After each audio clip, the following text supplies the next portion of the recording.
आज हम पढ़ेंगे क्लास 8 हनी ड्यू का first chapter the best Christmas present in the world का पार्ट 3। इससे पहले हम 2 पार्ट देख चुके हैं। पार्ट 3 स्टार्ट करते हैं। ये लेटर जो राइटर ने पढ़ा था और लेटर पढ़ने के बाद उन्होंने उस लेटर को फिर से फोल्ड कर दिया और वापस से उसके एनवलप में रख दिया। पूरी रात वो जागे और अगली मॉर्निंग उन्होंने डिसाइड कर लिया था कि उनको क्या करना है। वो गए ब्रिडपोर्ट, कुछ दूरी पे था, वो कुछ माइल्स अवे था ब्रिडपोर्ट। वहाँ पे उनको एक लड़का था मिला जो कि एक डॉग के साथ वॉकिंग कर रहा था। वो उन्होंने उससे पूछा कि कॉपर बीचेस कहाँ पर है, हाउस नंबर 12, जैसा कि एड्रेस उस लेटर के ऊपर लिखा हुआ था। तो लेकिन वो जो हाउस नंबर 12 था वो turn out to be nothing but a burned out shell. वो एक घर जैसा नहीं था, वहाँ पे कुछ बचा नहीं था, सिर्फ एक जला हुआ जो खंडर सा होता है उस तरीके से था जो कि फायर से डिस्ट्रॉय हो गया था। द रूफ गेपिंग, रूफ पूरी खराब हो गई थी, उखड़ गई थी। The Windows boarded up, Windows को भी बोर्ड लगा के बंद कर दिया गया था। I knocked at the house next door, मैंने अगले घर के गेट पे नॉक किया। And asked if anyone knew the whereabouts of Mrs McPherson, कि कोई मिसेस मैकफरसन के बारे में जानता है क्या, ये राइटर ने जानने की कोशिश की। ओ yes said the old man, एक ओल्ड मैन आए जो स्लीपर पहने हुए, उन्होंने कहा कि हाँ मैं उस लेडी को जानता हूँ। वो एक लवली ओल्ड लेडी है, लेकिन वो थोड़ी सी मडल हेडेड है। मडल हेडेड मतलब कंफ्यूज, मतलब कि उनका माइंड जो थोड़ा डिस्टर्ब हो गया है। अब उनकी एज भी इस तरीके की है तो ऐसा होना भी वाजिब है। वॉजंट शी, उन्होंने पूछा, ये 101 ईयर्स ओल्ड, यानी कि अब जो मिसेस मैकफरसन थी वो 101 ईयर्स ओल्ड की थी। She had been in the house when it caught fire, उन्होंने कहा कि जब इस घर में आग लगी थी तो मिसेस मैकफरसन इसमें ही थी, इस घर के अंदर ही थी। No one really knew how the fire had started, किसी को नहीं पता कि आग क्यों लगी थी, लेकिन ये हो सकता है कैंडल्स की वजह से लगी हो, क्योंकि वो इलेक्ट्रिसिटी से ज़्यादा मिसेस मैकफरसन कैंडल्स का यूज़ करती थी, क्योंकि उनको लगता था कि इलेक्ट्रिसिटी बहुत एक्सपेंसिव होती है, कॉस्टली होती है। The fireman had got her out just in time, fireman ने उनको टाइम पे बाहर निकाल दिया गया। And she was in a nursing home now, अब वो एक नर्सिंग होम में है, Burlington house, Dorchester road, on the other side of town. Old man ने उनके बारे में पूरी इंफॉर्मेशन राइटर को दे दी। राइटर ने बर्लिंगटन हाउस नर्सिंग होम को ढूंढ लिया जल्दी, और देयर वर पेपर चेन्स, वहाँ पे वो एंट्री कर रहे हैं तो वहाँ पे चारों तरफ पेपर चेन्स यानी आर्ट वर्क टाइप लगा हुआ है, और क्रिसमस ट्री, एक साइड में क्रिसमस ट्री है कॉर्नर में, और उसमें एक एंजल भी टॉप पे लगा हुआ है।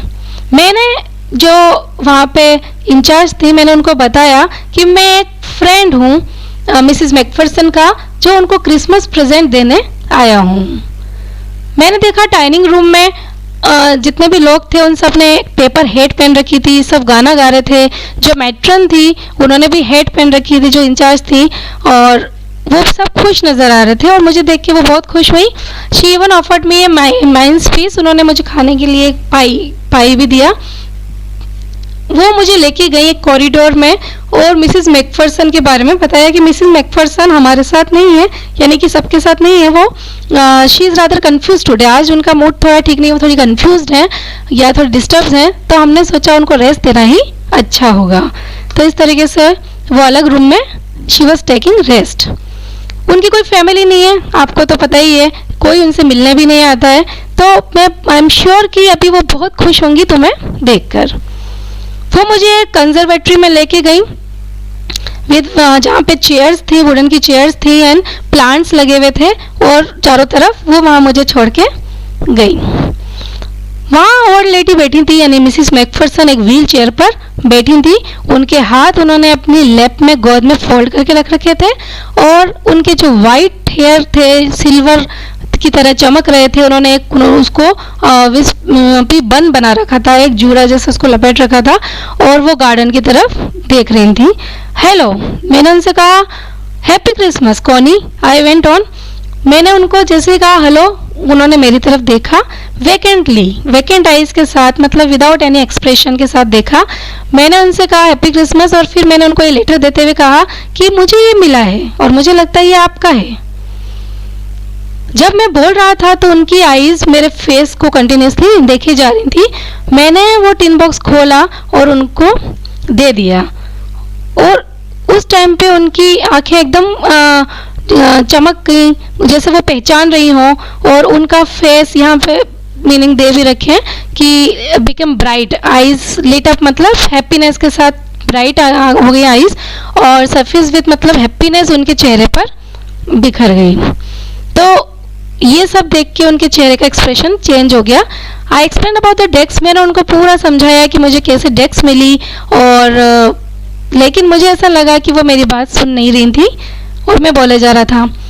कुछ देर तक उन्होंने कुछ नहीं कहा, बस अपनी फिंगर टिप से, अपनी उंगलियों से उस लेटर को धीरे धीरे उसको सहला रही थी, टेंडरली सॉफ्ट सॉफ्ट तरीके से उसको प्रेस कर रही थी, फील कर रही थी उस लेटर को।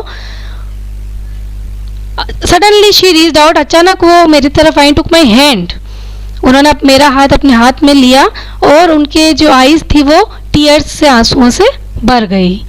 उन्होंने कहा राइटर को कि तुमने मुझे कहा था कि तुम आओगे, क्रिसमस तक तुम जरूर आओगे, एंड हियर यू आर, देखो तुम आ गए, the best Christmas present in the world, ये मेरे लिए दुनिया का बेस्ट क्रिसमस प्रेजेंट है कि तुमने प्रॉमिस किया था और तुम आज आ गए। Come closer Jim dear, sit down. इसका मीनिंग क्या हुआ कि वो जो राइटर है, जो लेटर देने के लिए गए थे जिम मैकफरसन के पास, मिसेस जिम मैकफरसन के पास, जिम का लेटर देने के लिए, तो जो कॉनी मैकफरसन थी वो एक्चुअली उस राइटर को अपना हस्बैंड जिम समझ रही थी कि ये जिम है और इन्होंने प्रॉमिस किया था आने का, और वो आ गए। मैं उनके साइड में बैठ गया, उन्होंने मेरे चीक पे किस किया, और उन्होंने कहा कि मैंने तुम्हारा लेटर कितनी बार पढ़ा है जिम, हर रोज मैं लेटर पढ़ती थी, और मैं तुम्हारी वॉइस अब फिर से सुनना चाहती हूँ, और ऐसा लगता है जैसे तुम हमेशा मेरे साथ थे। जब मैं तुम्हारे इस लेटर को पढ़ती थी तो तुम्हारी वॉइस फील होती थी, और it always made me feel you are with me, और तुम मेरे साथ थे, नाउ यू आर, और अब तो तुम रियल में मेरे साथ हो, now you are back, you can read it to me yourself, और अब जब तुम आ ही गए हो तो ये लेटर तुम्हें मुझे पढ़ के सुनाओगे, क्या तुम मेरे लिए ऐसा करोगे Jim dear? I just wanted to hear your voice, मैं तुम्हारी वॉइस फिर से सुनना चाहती हूँ, मुझे ये आवाज़ बहुत पसंद है, और उसके बाद हम टी लेंगे, चाय पियेंगे, मैंने तुम्हारे लिए एक बहुत अच्छा नाइस क्रिसमस केक बनाया है, और उसके चारों तरफ मार्जीपान है। I know how much you love marzipan, मुझे पता है तुम्हें मार्जीपान कितना पसंद है। यानी वो राइटर को जिम समझ के और अपनी फीलिंग को शेयर कर रही थी, जबकि जिम तो वर्ड से फिर कभी आया ही नहीं। तो आई होप कि ये यहाँ तक आपको एक्सप्लेन समझ में आ गया होगा। तीनों पार्ट होने के बाद आप सारे क्वेश्चन के आंसर सॉल्व कर सकते हैं।